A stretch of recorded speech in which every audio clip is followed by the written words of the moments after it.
안녕하십니까. 벽운사 지산입니다.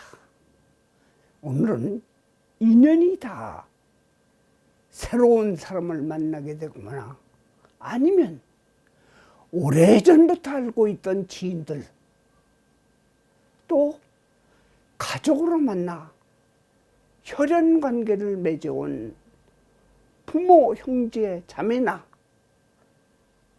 나에게 복덩이로 작용하는지 아니면 재수가 없어 항상 내 앞을 막는 존재인지 구별할 수 있는 몇 가지 방법을 소개할까 합니다. 구독, 좋아요를 누르는 것은 복덩이를 만나는 계기가 될 것입니다. 사업을 하는 사람은 승패가 종목보다 더 중요한 것이 직원이 자기 일처럼 하며 사업체도 승승장구 상승세를 타는 것이 큰 복덩이를 만나는 것입니다. 직장 생활에서는 같은 동료이더라도 호감이 가면서 연결된 일이 항상 좋은 결과를 나타내는 것이 나에게는 좋은 사람입니다. 그러나 사회에서 처음 만나는 인연자가 복덩이인지 아니면 재수없는 사람인지 직장이나 사업체를 운영하는 사람에게 구분하기 쉽지 않습니다. 하지만 시간을 갖고 최소한 한 달 정도 관찰하면 알 수 있습니다. 오늘은 그 요령을 말하려고 합니다. 우선 사업체와 직장에서 알아보는 요령입니다.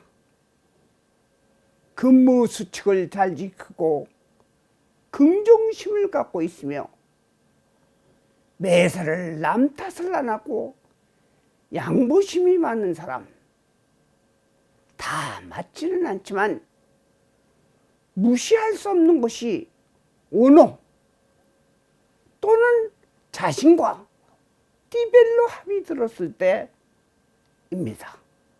예를 들어서 쥐띠와 소띠, 범띠와 돼지띠, 토끼띠와 개띠, 말띠와 닭띠, 뱀띠와 원숭이띠, 말띠와 양띠, 또 삼합의 중간 띠가 귀인이거나 복덩이 역할을 합니다. 돼지, 양띠는 토끼띠이고 뱀, 개띠는 말띠이며 소띠는 닭띠이고 원숭이, 용띠는 쥐띠가 해당됩니다. 그 외 일상적으로는 자신의 주거 환경을 말하지 않거나 지금까지의 경력을 굳이 감추지 않아야 됩니다. 지나치게 말을 많이 하지 않아야 합니다. 지금까지의 조건은 음양, 오행과 기본적인 인품을 말한 것이며 지금부터는 복덩이로 작용하는지는 세밀하게 알아보려고 합니다. 상대자가 눈을 맞추고 대화를 하지 않고 다른 곳을 바라보며 대화에 응하거나 항상 아래쪽을 보는 습성의 사람이 남과 대화 때는 그렇지 않는 경우 왠지 느낌상 어둡게 보이며 어떤 사안에 대하여 부정적인 의견으로 일관하고 띠별로 충살이 있고 원진, 토화, 해코살이 임하는 경우와 계산적인 사람은 절대로 복덩이가 아닙니다. 또한 부를 때 자신 앞에서 올 때는 보편적으로 자신을 향하여 왼쪽으로 많이 와야 합니다.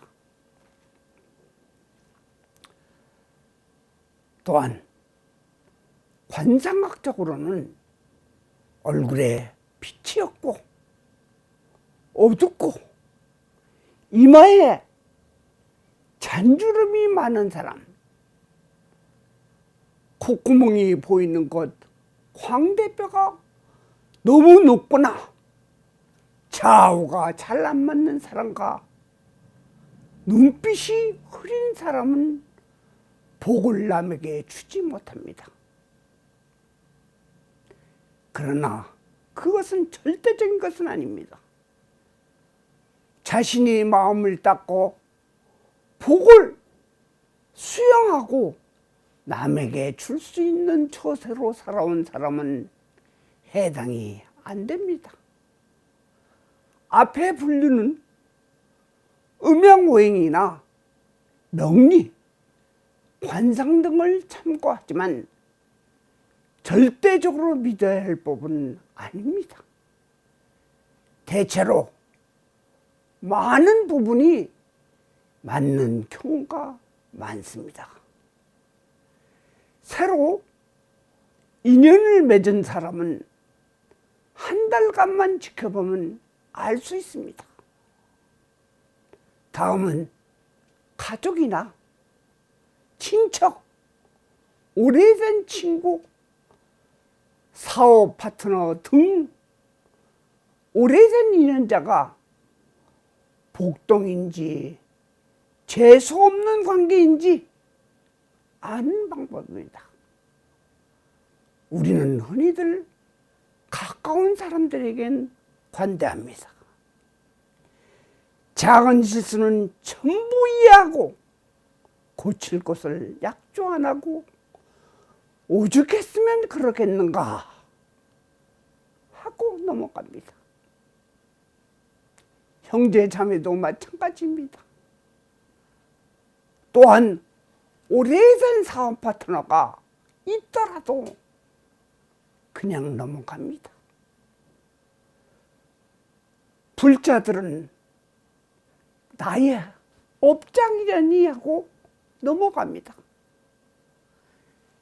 그러나 소승은 가까울수록 차가운 얼음같이 짚고 넘어가야 됩니다. 아무리 가까운 동기 간에도 이상하게 손해가 잦고 늘 본인이 희생이 많습니다. 이럴 때는 앞에서 이야기한 형제간의 충살이 있는가를 자세히 보아야 합니다. 특히 태어난 날을 보아야 합니다.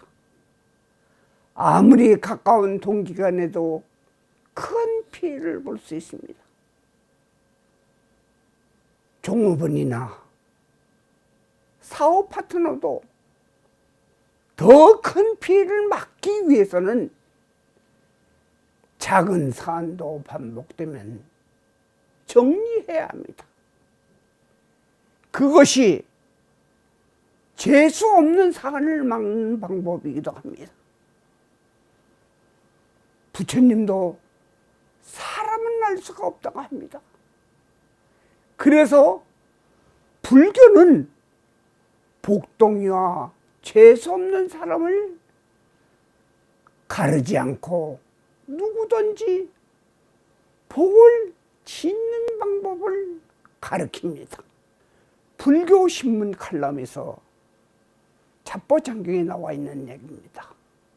그 비유설을 소개했는데 그것이 사람이 복동인지 재수 없는 사람인지 알 수 없음을 가르치는 이야기입니다. 아내가 외간 남자와 바람을 피다가 집에 불이 나서 자식들이 죽은 것입니다. 화가 난 남편은 뻔뻔스럽게 핑계를 늘어놓는 아내를 뒤로하고 가산을 정리해 멀리 여행을 떠났습니다. 가는 중에 어떤 여행자를 만났습니다. 날이 저물어 같은 방에 머물게 되었습니다. 서로 사연을 나누고 신뢰를 쌓았습니다. 다음날 같이 길을 떠났는데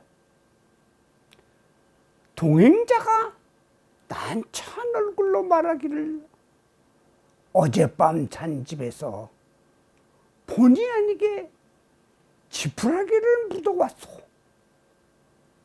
그걸 돌려드리고 오겠습니다. 그는 정직한 그의 인품에 감탄하고 진실한 사람을 알게 되어 흐뭇해했습니다. 얼만큼 가다가 아랫배가 아파 그에게 짐을 맡기고 숲속에 들어가 용물을 보고 나왔더니 그 사내가 보따리를 들고 없어진 것입니다. 사람은 짧은 시간에 작은 일을 갖고 판단하기 어렵습니다. 그래서 복을 짓는 자만이 외면적으로 복동인지 재수탱인지 알려고 하는 것보다 스스로 복을 지으면 누구와 인연이 되든지 분별심이 없어지는 것입니다. 지금 이 순간 복을 짓는 것에 해결점이 됩니다. 앞에 이야기한 구분 요령은 참고만 하기를 바랍니다. 나무 석가모니불, 나무 석가모니불, 나무 시아본사가 석가모니불.